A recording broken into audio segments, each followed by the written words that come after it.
Welcome back. आप देख रहे हैं खबरों से आगे।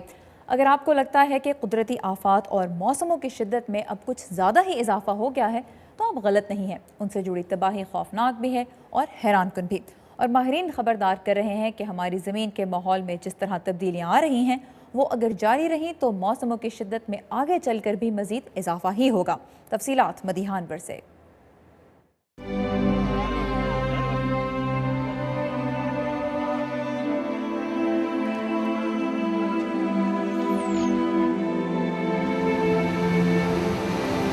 2010 में पाकिस्तान में आने वाले सैलाबों की वजह से पाकिस्तान में तकरीबन 1600 लोग मौत के मुंह में चले गए थे, जबकि सूबा खैबर पख्तूनख्वा और पंजाब में 2 करोड़ से ज्यादा लोग मुतासर हुए थे। ये सैलाब मानसून सिलसिले की शदीद बारिशों का नतीजा थे। साल 2011 में दुनिया के कई मुल्कों को सख्त मौसमों का सामना रहा। 2011 के आगाज में अमरीकी रियासतों ओहायो और अरकानसा में शदीद तूफानों ने तबाही मचाई। हवा इतनी तेज थी कि लग रहा था कोई ट्रेन चल रही हो। हमें यूं लग रहा था जैसे जल्जला आ गया हो। 2011 में थाईलैंड में सालाना औसत से तकरीबन 80% ज्यादा बारिश रिकॉर्ड की गई, जबकि इसके दारुल हुकूमत बैंकॉक में सैलाब भी आए। पिछले साल अमेरिका में 1600 के करीब टोर्नेडोज या सख्त तूफान रिकॉर्ड किए गए, जबकि इस साल भी अमेरिका में रिवायती सर्दी नहीं देखी गई। वाशिंगटन डीसी में भी इस मरतबा मामूल की सर्दी नहीं पड़ी, बल्कि 1895 के बाद से ये 10वां मौका था कि जब वाशिंगटन की सर्दी इतनी मोतदल रिकॉर्ड की गई। और चेरी के दरख्त जो कि वाशिंगटन में बहार की आमद का पता देते हैं और अमूमन मार्च के आखिर या अप्रैल के अवाइल में खिलना शुरू होते हैं, इस मरतबा निस्बतन गर्म मौसम की वजह से मार्च के शुरू में ही खिल गए थे। ये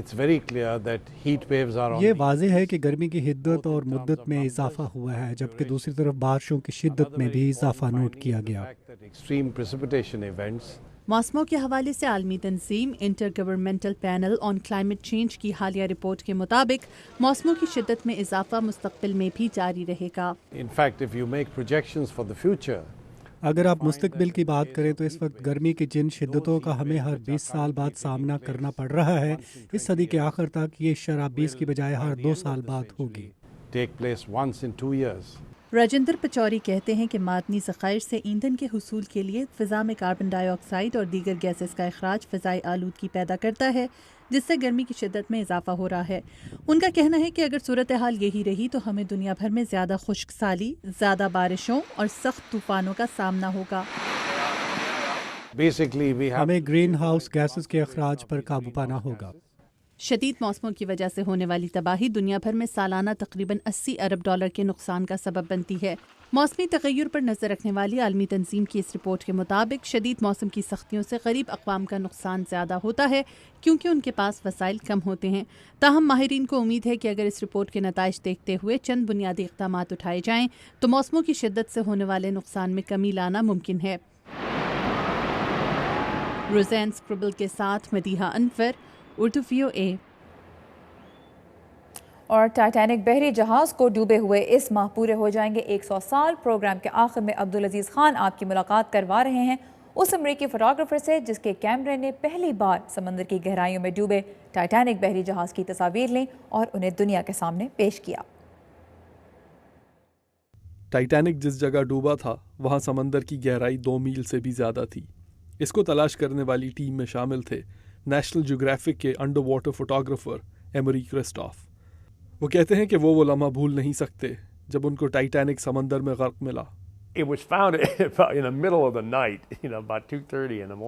यह हमें आधी रात को मिला। सुबह के 2:30 बज रहे थे और मेरी ड्यूटी 12 बजे खत्म हो गई थी।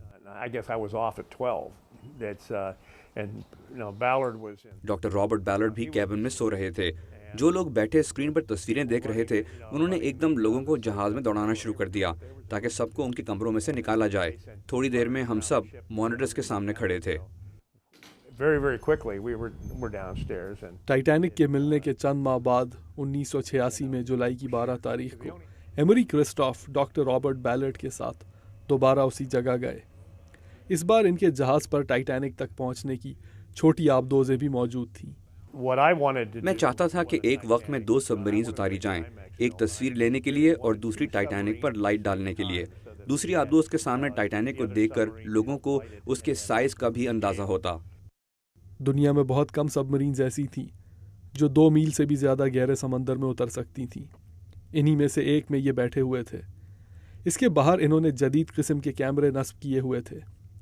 तकरीबन 2.5 घंटे बाद इनकी नज़र टाइटैनिक पर पड़ी। आपको ये बताता चलूं कि ये एक बहुत हौलनाक हादसा था।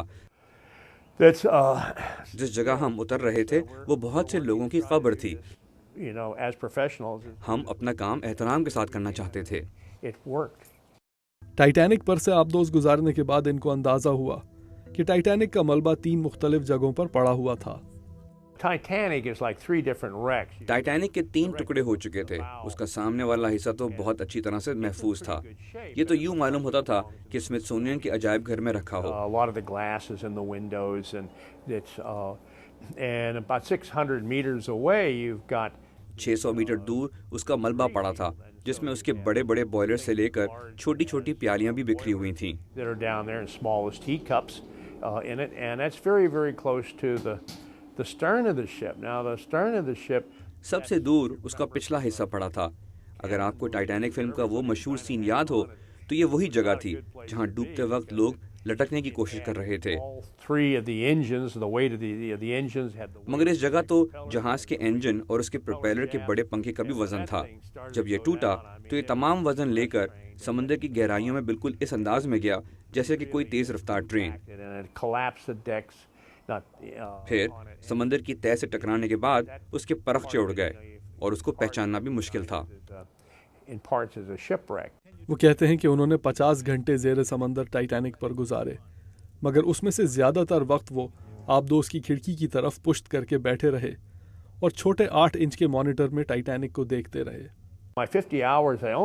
अपने 50 घंटों में से सिर्फ 15 मिनट मैंने खिड़की से बाहर देखा ताकि ये कह सकूं कि मैंने टाइटैनिक को अपनी आंखों से देखा है। आबदोज में नस्ब कैमरों से इन्होंने जो तस्वीरें उतारी उन्होंने दुनिया को हैरान करके रख दिया। How long does it take for the submarine to get from the surface to the wreck? About 2.5 hours, and 2.5 hours back. That's a long commute. Abdul Aziz Khan, Urdu VOA, Washington. ये था हमारा आज का शो। अब हमें दीजिए इजाज़त। अल्लाह हाफ़िज़।